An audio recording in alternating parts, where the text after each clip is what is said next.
Gawa natin backless ang dress mo kasi bagay sa'yo, okay? Teka lang, ha? O, sige, okay. Ito, uso rin ngayon. Tingin. Sumexy ka, darling, ha? O, di ba?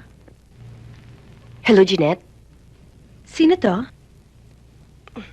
Si Rosette. Anong masamang hangin ang pumasok sa katawan mo at napatawag ka rito?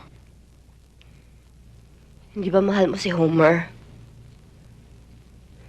Pwes ipauubaya ko na siya sa'yo. Pero kailangan. Tulungan mo akong makatakas dito. Tulungan mo ako, Jeanette.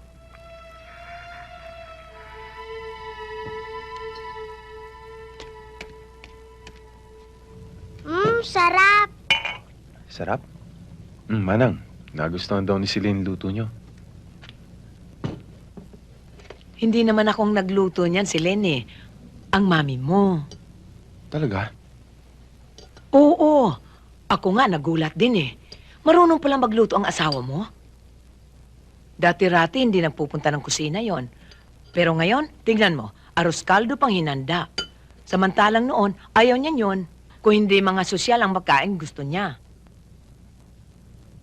Nasaan ho siya? Ayun, pinapainit yung puto. Masarap daw iparis yun sa arroz caldo.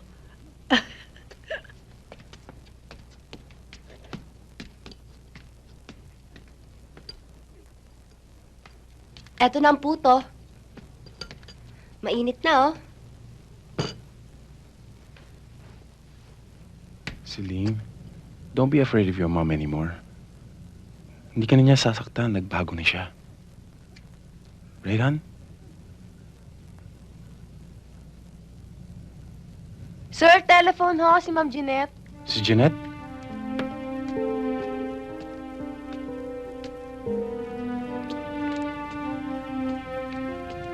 Jeanette? Oh, what's up? Oh, ano problema?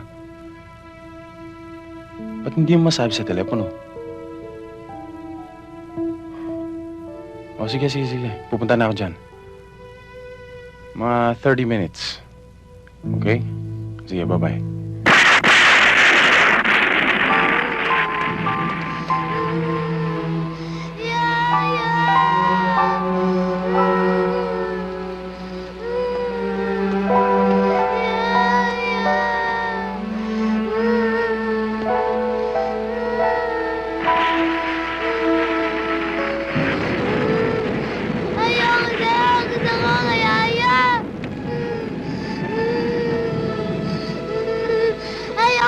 Gusto ko kay Yaya.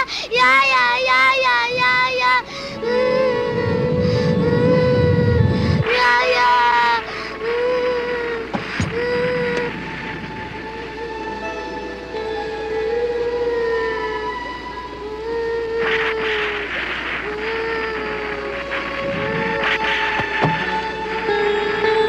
Huwag kang matakot, Celine.